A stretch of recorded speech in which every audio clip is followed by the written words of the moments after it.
Good morning, Grandpa. How are you? Good, thank Grandpa, you know what I mean? Grandpa, Yeah. okay, Yeah, I know. little baby. Old soul over here. That's before the baby came. That's true. Oh, you're always an old soul. You're also the oldest soul that doesn't have a governor. If he goes out, he's either going out or he's going home. Well, listen, I don't believe in doing anything halfway, Cap. I mean, right. Who does that? Nobody. Congratulations, Tommy. Thank you, Jonathan. Thank you. It's very nice of you. What? Hey, you know what I just saw too? Like, not to steal. Did you see Patrick Surtain just signed a contract extension? Yeah, $96 million, highest paid corner in the history of the sport. This is my point, though, guys. Like, it's another feather in the cap for our general manager. Your two best players, Montez Sweat is in the conversation as well. DJ Moore has a 6-year deal making $24 million a year. Mm-hmm. Jalen Johnson is now, in my mind, he's top 5 in the league. He's outside the top 10 highest paid corners. Like, you locked up your guys, you made them happy, and they're bargains. Correct. Prices just keep going up. Yeah. Like, it's okay. That's all I wanted to say, Jonathan. I was just a little giddy because the Kool-Aid has been flowing. I told Shay I expected Dane Cook to come flying through a wall down there at the studios. He was the goofy, bad comedian who always did the Kool-Aid commercial joke. Oh, yeah. Yeah, it's absolutely. No, and here's the thing, Tommy, as the NFL gets bigger and bigger, we're going to have more and more money for the athlete, and rightfully so. Yeah. We talked about this weeks ago. I said, no matter what the highest paid guy is making, that guy's underpaid. For this sport, it's still underpaid. For the amount of money the NFL is making, players are underpaid across the board. They are. It's funny. It's not to like veer off the highway into the world of golf, but I heard Carmen and the Good Kid talking about this yesterday. Pro golfers, despite the fact that Tiger Woods made every one of them millionaires and they should bow at the altar of Tiger Woods on a daily basis, they were getting robbed by the PGA Tour because the PGA Tour, Jonathan, was pulling in all of this revenue and the players were only getting X percentage, and that percentage didn't compare even close to most of the other major sports. And when Live Golf came in and it forced them, Scotty Scheffler made $62.5 million this year. Yeah. And it's because of the competition. The point I'm making is you're right, Jonathan. Like, these guys still, based on a percentage, scale, are probably underpaid, but I think they get like 50 or 51 cents on every dollar. But it's the Jamar Chase thing as a former Reds or Bengals fan, and they're still my second favorite team. It makes no sense if, in fact, the hurdle here is cash. If you don't want to pay him because he's got 2 years left, that's a different conversation. But if this is about cash on hand, that's an argument that you can't win with me, because I think it was when the Green Bay Packers opened their books most recently, because they're a publicly held company, they had to show, I think, in excess of $400 million was the number that every team in the league gets in March, at the end of March, from the collective television contracts. The salary cap's under $250 million. So you're telling me you're $150 million to the good on March 30th because of the television contract? So, like, I'm not saying any of the owners are crying poor, but if they tried, you turn and walk the other way. It's crazy. Tommy, let's talk about this game coming up on Sunday. They have to win it, Cap.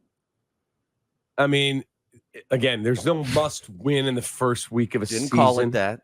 But this is a game you need to go out and take care of business on. What do you ask this earlier in the show, and I couldn't wait to ask you, what is your ceiling for this team? Do you look at them and go, that team could go all the way? Or no, that's not good. No, I don't think they're an all the way team yet, because you've got youth quarterback position. I think the world of him, but it's still a learning process. I still have questions about their offensive and defensive line. There's still questions. And this is, I just don't think in this league you wake up one day. 2 years ago, you win 3 games. The following year, you win 7 games. And then all of a sudden you win a Super Bowl. I don't think that. I know last to first is easiest in this league, but I just don't think last to the Super Bowl is something that they're going to do. I had them last and final, and I think we asked you this yesterday, Cap. I have them at 10-7. Mm-hmm. I got a little giggly when I was doing something with the folks I work with at Marquee, and I think I predicted 11-6, but I had them winning the Jaguar game in London with them. And initially when I saw that game, I had the Jags winning that game. It's virtually a home game for them over there because they're so familiar with the situation. I think they're 10-7. Could they get to 11-6 if things go well? Yeah. Could they also go 9-8? And I would understand that it wouldn't be a disaster. Absolutely.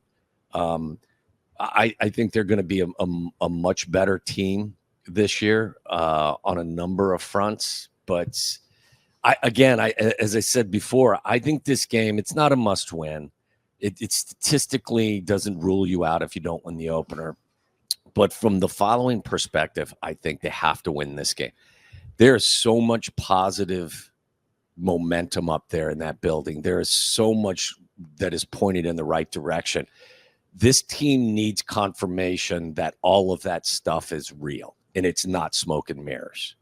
And if you go out there against the Titans, a lesser team with a new head coach and a second-year quarterback that they don't know really whether or not he's the guy on your home field, and you lose that game, I think that it doesn't ruin them, guys, but it's not the confirmation you're looking for to, reaffirm that all of this is going in the right direction. Plus, the second half of your schedule is brutal. So this is one of the games that, again, I'm not going to sit here and tell you it's a must win. And if they don't win, it's going to ruin their season. But you guys tell me how you felt after losing to the Packers after the opening game of the season last year.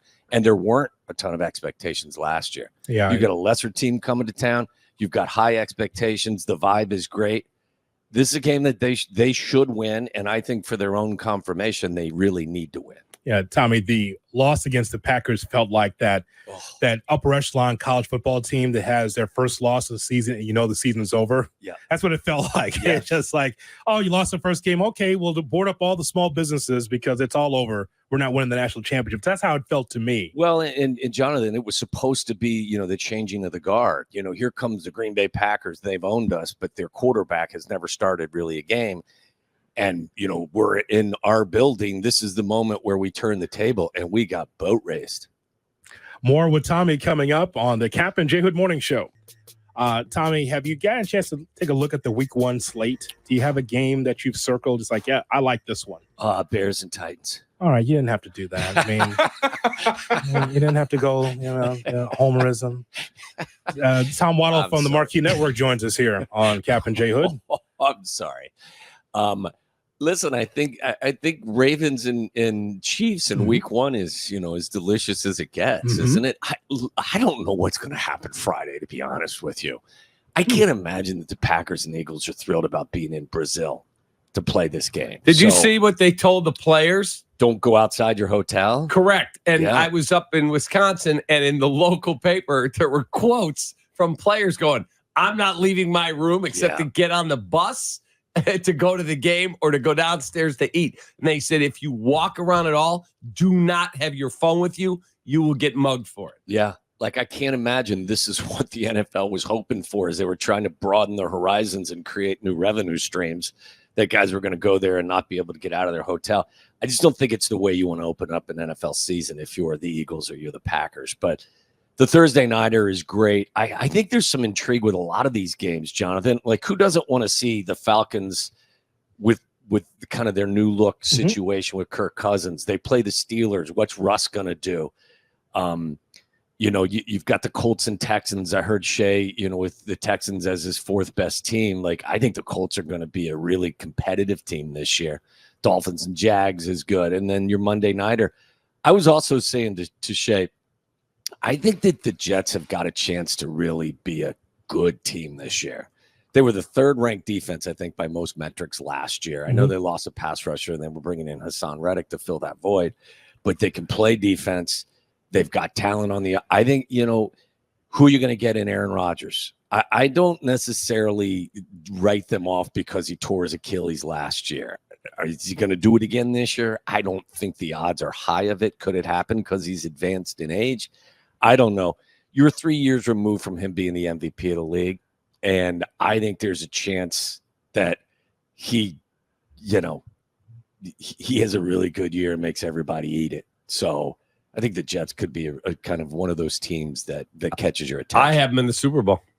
Well, yeah, because you've got an unhealthy feeling about Aaron. But why is it unhealthy? Well, no, I just mean like you love him so much. I'm just a fan. I'm a big Aaron Rodgers fan. Yes, that means no Vaseline. Go ahead. Oh wow! My God! Ouch, man, that got vicious. That got early. Like ugly, really early. Like wow, that didn't go 0 to 100. That went 0 to 1,000. But was that not a good line, Tommy? It was fabulous. Okay, then stop complaining about it. Okay, let's stop talking about it. Let's move on. The Chiefs. No, I don't see the Jets getting past the Chiefs. So okay, they can't win every year. Why not? It's just not reality. They're not going to win every year. You can. Even Tom Brady didn't win every year. You can, though. You may find out that this guy's better than Tom Brady when all is said and done. Tommy, I'm just, for the record, I'm not betting against Kansas City ever again. I'm with you, Jonathan. Like I always used to say that about Brady. I'll be late to the Brady, the professional portion of it, to his funeral, his career. I feel the same way about the Chiefs. And that kid, I'm telling you, I think he'll go down as the best quarterback that's ever played the game when he's finished. You know those metal poles that are at House Hall to represent every year of the Chicago Bears? I didn't know where you were going with that, but yes, yeah. What is the matter with you, Tommy? I don't know. I don't know. His mind out of the gutter. Drunk. I would just ask about the Abe Gibron year. There was no glitter, right, Jonathan? Is it? No, I don't think it was. No, I was just wondering about those poles that they have in the ceiling. Like, can you pull the Abe Gibron one down? Can you get it really was. Can I just say it really was a scarlet letter on the Chicago Bears, right? Jonathan, you have to tell the full story. You can't tell just the good moments. Right? I just sounded like Eberflus right there, didn't I? Right? But you have to tell the entire story. Right? You can't skip the low points. You've got to tell the whole thing. Cap, there was a lot of silver up there. There was a ton. There's a lot of just bad years. Very few orange. Yeah, that's right. Do you want to eliminate the what was it? The 92 season where they fired coach after the end of the year? This too shall pass. Goodbye, kid. Going to the Saints. Good. He offered me. He called me when I was on vacation. I don't know if I told you that story, and wanted me to be his receivers coach. He did? Yeah. And why didn't you go? Because I had so much respect for him. I knew I couldn't do the job in a manner in which he needed it to be done because I had 2 young kids at the time, and I was cooked. I'd been involved in football since I was. You wanted to just join up forces with me.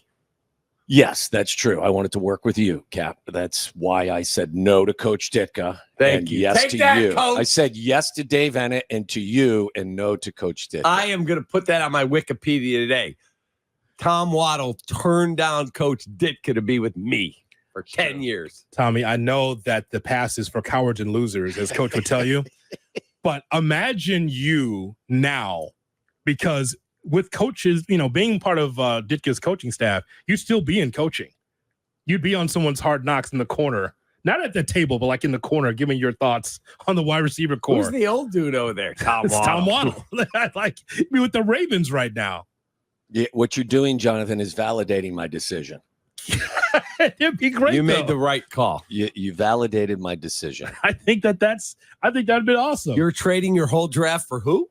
Well, listen, I have all the respect in the world for the guys that do this job because it is 24/7 and you have to love it. And you have to be, as Cap says, all in. If you're not all in, you're why are you wasting everyone's time? Exactly. And I couldn't commit to that. I had young kids and it wasn't going to happen. Well, I think the best part of Hard Knocks is we got some insight about Bayless Jones, which was really good. Oh, Jonathan. Really good insight, I thought. I said this a week and a half ago, maybe to you guys. Mm-hmm. I said, we all need to find someone in life that loves us the way that they love Bayless Jones. Tommy, we got to roll. Okay, that's fine. We're up against it. Okay, all right. I got to keep us online here. All right. Have a great rest of your I just day. got cut again. This is the 5th time. I just got cut. That's it. You guys just cut me. That's it. Have a great